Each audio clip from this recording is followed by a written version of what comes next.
Dear students, good morning to all. Today we are discussing about the topic diffraction grating.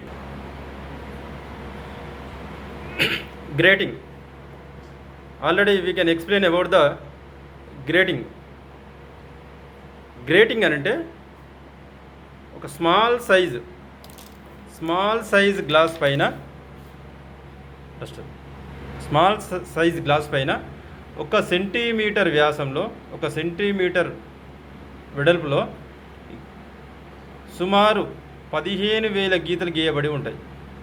అంటే అతి తక్కువ దూరంలో అతి తక్కువ వెడల్పులో ఎక్కువ సంఖ్యలో గీతలు గీయబడినటువంటి ఒక గ్లాస్ను గ్రేటింగ్ అని అంటాం. డైఫ్రాక్షన్ సబ్జెక్ట్ టాపిక్లో సెకండ్ యూనిట్లో నుండి నిన్న ఒక క్వశ్చన్ ఎక్స్ప్లెయిన్ చేసుకున్నాము. ఈరోజు ఎక్స్ప్లెయిన్ చేసే క్వశ్చన్ కూడా వెరీ ఇంపార్టెంట్. గ్రేటింగ్కి సంబంధించిన గ్రేటింగ్లో ప్రతిబింబం ఎలా ఏర్పడుతుంది అనే దానిపై గురించి ఒక యూట్యూబ్ వీడియోను దాని యొక్క లింకును మీకు వాట్సాప్లో సెండ్ చేయడం జరిగింది. ఈరోజు టాపిక్ గురించి క్లియర్గా ఎక్స్ప్లెయిన్ చేసుకుందాము. మొదట గ్రేటింగ్ ఎలా ఏర్పడుతుందో ఆ వీడియో చూడండి. చూసిన తర్వాత ఈ వీడియోను పరిశీలిస్తే మీకు టాపిక్ అనేది క్లియర్గా అర్థమవుతుంది. మొదట లైట్ సోర్స్ లైట్ నుంచి వెళ్ళి కాంతి అనేది ఈ గ్రేటింగ్ మనం ఇక్కడ నిలువుగా చూపిస్తున్నాము. గ్రేటింగ్ పైన పడినప్పుడు అనేక చీలికలు ఉంటాయి. ప్రతి చీలిక నుండి వచ్చిన లైన్స్ కాంతి కిరణాలు అనేది చీలిక ద్వారా వచ్చి ఏదైనా ఒక ప్రతిబింబం ఏదైనా ఒక పాయింట్ వద్ద అన్ని చీలికలకు సంబంధించిన కిరణాలు ఇక్కడ ప్రతిబింబాన్ని ఏర్పరచడం జరుగుతుంది. దీనివలన ఇక్కడ ఒక దగ్గర వెలుగు పట్టి ఇక్కడ చీకటి పట్టి అనేది ఏర్పడుతుంది. ఇక్కడ ఏర్పడ్డ పట్టి యొక్క కాంతి తరంగ దైర్ఘ్యం కూడా మారుతూ ఉంటుంది. ఆ తరంగ దైర్ఘ్యం అనేది ఒక్కొక్క ప్లేస్లో ఓ రకంగా ఉంటుంది. ఈ పక్కపటంలో చూపించడం జరిగింది. ఇక్కడ తరంగ దైర్ఘ్యము ల్యాండా డి ల్యాండా ప్లస్ డి ల్యాండా అవధుల మధ్యలో మారుతూ ఉంటుంది. దాని యొక్క గరిష్ట తరంగ దైర్ఘ్యము కనిష్ట తరంగ దైర్ఘ్యానికి సంబంధించిన తరంగానికి సంబంధించిన ఓవర్లాపింగ్ అంటుంది. దాన్ని ఓవర్లాపింగ్ సంబంధించిన ఒక పటాన్ని మనం ఇక్కడ బోర్డు పైన పరిశీలించవచ్చు. ఇక్కడ ఏర్పడ్డ కాంతి అనేది బయటికి వచ్చినప్పుడు ఆ బయటికి వెలువడే కాంతి కిరణం అనేది సోర్స్ నుంచి వెలువడేటప్పుడు ఇది సోర్స్. ఈ సోర్స్ నుంచి వెలువడుతున్నప్పుడు ఆ వెలువడుతున్న కాంతి కిరణంలో మధ్యలో ఉండే క్షితీయ సమాంతరంతో చేసే కోణము θn, dθn. అంటే ఈ రెండుటి కోణాల మధ్య కనుక తేడా dθn అనుకున్నట్లయితే ఇప్పుడు ఈ గ్రేటింగ్ యొక్క రిజాల్వింగ్ పవర్ తెలుగులో పృథక్కరణ సామర్థ్యము అని అంటాము. Resolving power of the grating తెలుగులో గ్రేటింగ్ యొక్క పృథక్కరణ సామర్థ్యాన్ని కనుగొనుట అంటాం. ఇప్పుడు రిజాల్వింగ్ పవర్ను మనము ఈ పటంలో చూపినటువంటి ఇచ్చిన గ్రేటింగ్ యొక్క రిజాల్వింగ్ పవర్ను లేదా పృథక్కరణ సామర్థ్యాన్ని ఎట్లా కనుక్కుంటాం? దానికోసము let parallel beam of light of two wavelengths lambda into lambda plus d lambda from figure B. అంటే లాంబ్డా ప్లస్ డి ల్యాండా అవధుల మధ్యలో ఉన్నటువంటి రెండు తరంగ దైర్ఘ్య అవధుల మధ్యలో ఉన్నటువంటి ఒక కాంతి కిరణాన్ని కనుక తీసుకున్నట్టయితే దానికి ఈక్వేషన్ ఏ రకంగా రాసుకోవచ్చు అంటే E plus D sine theta N is equal to N lambda. అంటే ఈ ఈక్వేషన్ ఎక్కడి నుంచి వచ్చింది సార్ అని డౌట్ రావచ్చు మీకు. Already V is equal to N lambda అనేది మనకు ఫార్ములా తెలుసు. ఇక్కడ n ఈజ్ ఈక్వల్ టు 1, 2, 3 ల్యాండా అనేది తరంగ దైర్ఘ్యము. E ప్లస్ డి అనేది గ్రేటింగ్కి సంబంధించింది. అంటే ఇక్కడ E ప్లస్ డి అనేది ఈజ్ ద గ్రేటింగ్ ఎలిమెంట్ యొక్క శక్తిని మనకు చూపించేటువంటి సమీకరణం. Next now the grating equation for the minima n is equal E plus D sine theta M lambda. ఇక్కడ కొంచెం వేరియేషన్ వచ్చింది. అంటే పై ఈక్వేషన్కి ఇక్కడ క్యాపిటల్ N వచ్చింది, ఇక్కడ ఎన్ ల్యాండా బదులు ఎం ల్యాండా వచ్చింది. అసలు ఏంటిది? ఇక్కడ క్యాపిటల్ N అంటే ఏంది అండ్ స్మాల్ m అంటే ఏంది? N is the number of rulings or lines on the grating. ఇక్కడ గ్రేటింగ్ పైన ఎన్ లైన్స్ ఉంటాయి. 1, 2, 3, 4, 5, 6 so on. ఇక్కడ ఇవి ఉన్నాయి లైన్స్ 1, 2, 3. అంటే మీకు ఫిగర్లో చూపించడానికి దూరం కనిపిస్తున్నాయి, కానీ గ్రేటింగ్ పైన గీతలు ఇంతకుముందు పటంలో చూపినట్టు దగ్గర గీతలు గీయబడి ఉంటాయి. ఆ గీతల సంఖ్య, ఆ లైన్స్ యొక్క నంబర్ ఆఫ్ లైన్స్ అనేది capital N.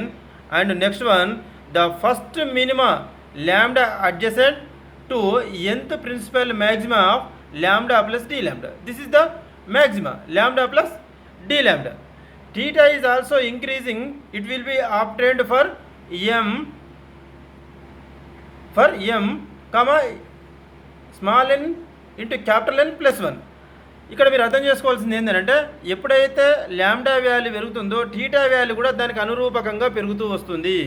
There four from equation number 2, ఇక్కడ ఈక్వేషన్ నెంబర్ 2 ఏముంది? Once again capital N E plus D sine theta is equal to m lambda. ఈ సమీకరణంలో మనం ఏమి రాసుకోవచ్చు? From equation number 2 N E plus D sine, అంటే ఇక theta కూడా పెరుగుతుంది అనుకున్నాం కదా, థీటాలో కూడా మార్పు కనబడుతుంది. ఎంత మార్పు? థీటా ఎన్ ప్లస్ డి థీటా ఎన్, అంటే ఎంకు బదులైంది స్మాల్ ఎన్ ఇంటూ క్యాపిటల్ ఎన్ ప్లస్ 1 ఇంటూ ల్యాండా. ఇక్కడ ఎంకు బదులు ఏమొచ్చింది మనకు? Small N capital N plus 1. Capital N plus 1, N is the number of lines, N అనేది నంబర్ ఆఫ్ లైన్స్ ప్లస్ 1. ఇక థీటా అనేది variation of the theta, that is theta plus D theta N. So therefore E plus D sine theta N plus D theta n is equal to, ఇక్కడ n అనేది ఇక్కడికి వస్తే by అవుతుంది, small N capital N plus 1 by N into lambda. So this is equation number 3. Next according to Rayleigh's criterion, మనకు Rayleigh's సమీకరణం ఉంది.